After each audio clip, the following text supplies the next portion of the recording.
Iran কি তাহলে সত্যি ইসরায়েলকে অ্যাটাক করতে চলেছে? কি হতে চলেছে বিশ্ব মানচিত্রের পরিস্থিতি? তেলের দাম, কাঁচা তেলের দাম কি তাহলে হু হু করে বাড়বে? কারণ মিডিল ইস্টে যুদ্ধ মানে কিন্তু সংকট। তাদের দূতাবাসগুলো ইসরায়েল ইমিডিয়েটলি বন্ধ করা শুরু করে দিয়েছে বিশ্বের যেখানে যেখানে আছে। বাংলা বিশ্ব চ্যানেলে আপনাদের নজর থাকুক, ভিডিওটির পুরো বিবৃতিতে আপনারা শুনে নিন কেন এই অ্যাটাক এবং কিভাবে এখনকার পরিস্থিতি কি রয়েছে। জানতে হলে এই চ্যানেলটিকে সাবস্ক্রাইব করে ভিডিওটি পুরো দেখুন। গোটা পৃথিবী কিন্তু মনে মনে বলা শুরু করেছে যুদ্ধ নয়, শান্তি চাই। কেন? কারণ গোটা পৃথিবীর মানুষের চোখ এবং বিজনেসম্যানদের সবার চোখ কিন্তু রয়েছে এই মুহূর্তে দাঁড়িয়ে ইসরায়েল আর ইরানের যুদ্ধের মধ্যে। বাই চান্স যদি ইসরায়েল ইরান যুদ্ধ লেগে যায় এই মুহূর্তে, তাহলে গোটা পৃথিবীর অর্থনৈতিক বৈষম্য কিন্তু দেখা দিতে কয়েক সেকেন্ড লাগবে। কারণ এই দুটো দেশে বা মিডিল ইস্টের জুড়েই একটা সংকটময় পরিস্থিতি তৈরি হবে। আর এখানে কিন্তু রয়েছে প্রচুর ধরনের ন্যাচারাল রিসোর্সেস, প্রচুর গ্যাস, প্রচুর ন্যাচারাল রিসোর্সেস এবং সবচেয়ে বেশি এটা রয়েছে অয়েল। হু হু করে যদি তেলের দাম বাড়তে থাকে তাহলে তার সংক্রান্ত পণ্যবাহী এবং খাদ্যবস্তু গোটা পৃথিবীতে কিন্তু বাড়তে থাকবে। তো এই জন্যই গোটা পৃথিবী তাকিয়ে আছে ইরান কি করে, ইসরায়েলকে অ্যাটাক করে কিনা, ইসরায়েল পাল্টা জবাব দেয় কিনা। কারণ এই মুহূর্তে যে মুহূর্তে আমি ভিডিওটি করছি তার কিছু ঘন্টা আগেই কিন্তু অ্যাজ এ ইন্ডিয়ান হিসাবে খুব দুঃখের সাথে জানাতে হচ্ছে ইসরায়েল কিন্তু তাদের যে দূতাবাস ভারতবর্ষে ছিল সেটাকে কিন্তু বন্ধ করে দিল। এবং এটা খালি কিন্তু ভারতবর্ষে নয়, গোটা পৃথিবীতে আমরা জানি প্রতিটা দেশ আরেক দেশে তার দূতাবাস থাকে। এবং ঘটনাটার সূত্রপাত এরকম হয়, আমরা গাজা সম্বন্ধে জানি, আমরা ইসরায়েল ইরান এই সংক্রান্ত একটা টানাপোড়েন যেটা হচ্ছে সেটা সংক্রান্ত আমাদের নলেজ রয়েছে। ঘটনা ঘটে যে কিছুদিন আগে ইসরায়েল ইরানের একটি কনসুলেটে গিয়ে আক্রমণ করে। কেন আক্রমণ করে সেটা নিয়ে একটা অন্য ভিডিও হতে পারে। কিছুক্ষণের মধ্যেই ইরান জবাব দেয় যে ইসরায়েলের দূতাবাসগুলো কিন্তু একটাও সেফ নয়। এই একটা কমেন্ট, এবং সেটা বড় বড় নিউজ পেপার ইউএসএ ইউকে থেকে শুরু করে সবখানেই কিন্তু বের হয়।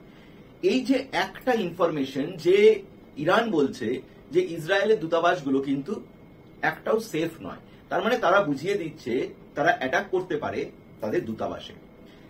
ইসরায়েল ইরানের এই হুমকির এগেনস্টে বিবৃতি দেয়, যেটা আমরা স্ক্রিনে শেয়ার করে দিচ্ছি, যে উই ডোন্ট কেয়ার, তুমি যেখানে খুশি অ্যাটাক করে নাও, আমাদের কিচ্ছু তুমি করতে পারবে না।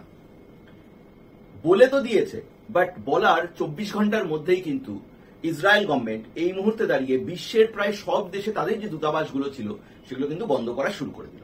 তাহলে কি ভয় পেয়ে গেল ইসরায়েল? ইসরায়েল ইরান এত কাছাকাছি দুটো দেশ, আমরা জানি যে ইসরায়েল এমন একটি দেশ যেখানটাতে এত ক্ষতবিক্ষতর পরও সামরিক যদি শক্তি দেখা যায় ইসরায়েল অনেক বেশি। এবং এর মাঝখানে চলে আসে আমরা জানি ইরান বা ওই লেবানন ওই সাইড দিয়ে প্রচুর ধরনের মিলিটেন্ট গ্রুপ রয়েছে। তো এরা কিন্তু কোনো না কোনো সময় ইসরায়েলে অ্যাটাক করতে থাকে। রিসেন্টলি যেটা গোটা এক্স বা টুইটার হ্যান্ডেলে ভাইরাল হয়েছে, ইসরায়েলের একটি ড্রোন উঠছিল যেটা প্রায় কোটি টাকা দামের ড্রোন ছিল। সেই ড্রোনটাকে নাম হচ্ছে হিজবুল্লাহ। এই হিজবুল্লাহ হচ্ছে একটি পলিটিক্যালি অপারেটেড একটা মিলিটেন্ট গ্রুপ বা আতঙ্কবাদী সংস্থা আমরা বলতে পারি। তারা সেই ড্রোনটিকে কিন্তু মিসাইল চালিয়ে নামিয়ে দেয় এবং এটার পুরো ভিডিওটাই হিজবুল্লাহ কিন্তু ভাইরাল করে দেয়। এবং তারা বলে যে এরকমই যদি চলতে থাকে তাহলে কিন্তু ইসরায়েলকে তারা ছেড়ে কথা বলবে না। এই ড্রোন অ্যাটাক বা ড্রোনকে মিসাইল দিয়ে নামানোর পরে হয়তো ইসরায়েলের সরকার কিছুটা হয়তো ভয় পেয়ে তারা ভাবছে যে আমার দেশে অ্যাটাক করলে তো ধরো আমার মিসাইল আছে, আমার অনেক কিছু সামরিক আছে, আমি আটকে দেব। বাট আমার যে দূতাবাসগুলো আছে, যে রাষ্ট্রদূতগুলো রয়েছে বিশ্বের বিভিন্ন দেশে, তাদের আমি কি করে সেফটি প্রোভাইড করব? তো সেই জন্যই তারা তাদের দূতাবাসগুলো বন্ধ করা শুরু করলো। ভারতীয় হিসাবে ইসরায়েলের সাথে আজকের এই ভিডিওটা করার আরো একটা উদ্দেশ্য, কারণ ইসরায়েলের সাথে ভারতবর্ষের সম্পর্কটা কিন্তু একটু অন্যরকম, খুব ভালো একটা বন্ধুত্বের সম্পর্ক। ইভেন ইরানের সাথেও যে শত্রুর সম্পর্ক তা নয়, কিন্তু ইসরায়েল কিন্তু বারবার ভারতের পাশে এসে দাঁড়িয়েছে। রিসেন্ট আগেও দাঁড়িয়েছে এবং রিসেন্ট কতগুলো ইনসিডেন্ট বা ইভেন্ট যদি আমরা দেখি সেখানে কিন্তু ইসরায়েল পুরোপুরি ভারতের কাছে এসে দাঁড়িয়েছে। তার একটি বড় ইভেন্ট হচ্ছে গত 1 মাস আগে থেকে, কে বা কারা আমরা জানি না, এটা নিয়েও এই চ্যানেলে একটি বাংলা বিশ্ব চ্যানেলে একটি ভিডিও পুরো রয়েছে, hashtag what's wrong with India. Just এই একটা হ্যাশট্যাগ দিয়ে টুইটারে ভাইরাল করে দিয়েছিল কিছু মানুষজন, কিছু দেশের মানুষজন। ভারতবর্ষের রাস্তায় গর্ত, ভারতবর্ষে ভিখারি বেশি, ভারতবর্ষ বাজে দেশ, ভারতবর্ষে প্রভার্টি বেশি, ভারতবর্ষে এত রেপ কেস হয়, ভারতবর্ষে এটা হয়, মানে যত নেগেটিভ থিংস সেটা নিয়েই তারা পুরো প্রচার করে দিয়েছিল। সেই মুহূর্তে দাঁড়িয়ে ভারতীয়রা তো তাদের মতন করে যখন 48 ঘন্টা পরে ভারতীয়রা রিয়াক্ট করা শুরু করলো এবং আমাদের মিনিস্ট্রি ফরেন অ্যাফেয়ার্স থেকেও রিয়াক্ট করা শুরু করেছিল। ইসরায়েল একমাত্র দেশ তারা পুরো একটি ভিডিও বানিয়েছিল এটার উপরে, হোয়াটস রং উইথ ইন্ডিয়া, এবং সেই ভিডিওটি তারা টুইটারে দিয়েছিল কোনো সাপোর্ট ছাড়া।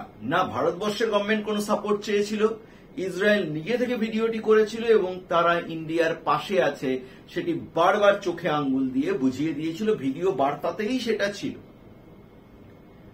এর পরের ফেজটা চলে আসি লাক্ষাদ্বীপ আর মালদ্বীপ।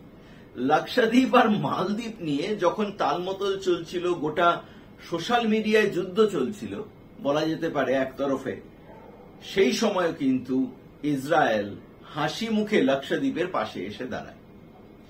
তো ইসরায়েল বরাবরই কিন্তু ভারতবর্ষের গভর্নমেন্ট, ভারতীয় সরকার এবং ভারতের সাপোর্টে কথা বলেছে। সেখানে আমার মনে হয়েছে যে আজকে নিউ দিল্লি এবং বোম্বে যে দুটো তাদের বড় বড় দূতাবাস সেটিকে বন্ধ করে দিল, সেখানে আমার মনে হয় যে দেশ এতটা ইন্ডিয়াকে সাপোর্ট করে এসছে, ইন্ডিয়ার সামরিক কন্ডিশনও এতটাই ছিল যে তাদেরকে সুরক্ষা দিতে পারত, কিন্তু তাদের এক একটা দেশের ওপিনিয়ন এক এক ধরনের থাকে, তারা হয়তো সেই জন্যই তাদের যতগুলো দূতাবাস আছে সেগুলোকে বন্ধ করতে উদ্গ্রীব হয়ে রয়েছে।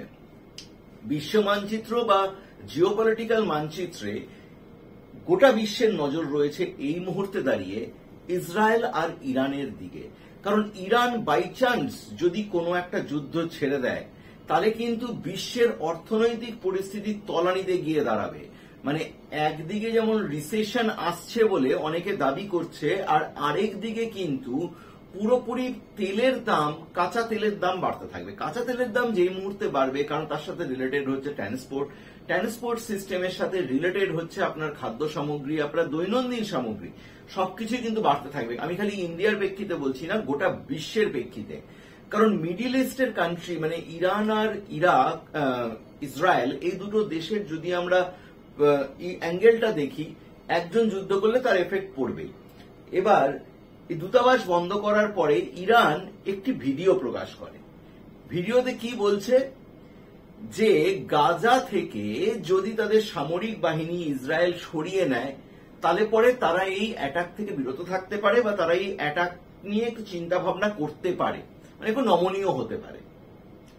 আমি যখন ভিডিওটি শুট করছি তখনকার খবর অনুযায়ী, লেটেস্ট খবর অনুযায়ী সাউথ গাজার দিকে ইসরায়েল তাদের সৈন্য কিছুটা সরিয়ে নিয়েছে, এটা রিপোর্ট বলছে কিন্তু পিটিআই সূত্রে বা এএনআই সূত্রে। তো এই হচ্ছে আপডেটেড রিপোর্ট। গোটা বিশ্বের নজর রয়েছে এই মুহূর্তে দাঁড়িয়ে ইসরায়েল ইরানের অ্যাটাক বা ইরান ইসরায়েলকে অ্যাটাক আদৌ করে কিনা, তাদের দূতাবাসগুলোতে আদৌ অ্যাটাক হয় কিনা, এর উপরে গোটা বিশ্বের নজর কিন্তু দাঁড়িয়ে রয়েছে। আপনাদের চোখ থাকুক বাংলায় বিশ্ব চ্যানেলে। ভিডিওটিকে